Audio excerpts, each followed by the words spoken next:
कारेगाव तालुका शिरूर येथील एका युवकानं आमच्या गावात पाणी विकायचं नाही असं म्हणत चालकाला शिवीगाळ दमदाटी करत जीवे मारण्याची धमकी दिली।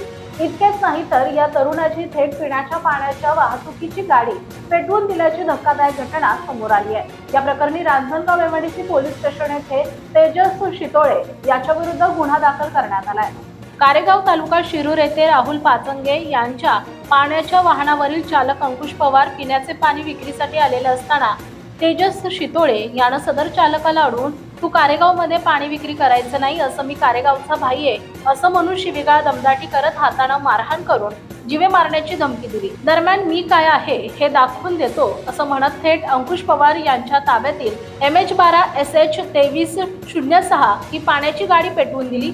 दरम्यान या घडलेल्या प्रकाराबाबत राहुल विठ्ठल पाचंगे यांनी रांजणगाव एमआयडीसी पोलीस स्टेशन येथे फिर्याद दिल्यानं पोलिसांनी तेजस अनिल शितोळे याच्या विरुद्ध गुन्हा दाखल केला असून पुढील तपास पोलीस हवालदार गणेश आगलावे हे करीत आहेत।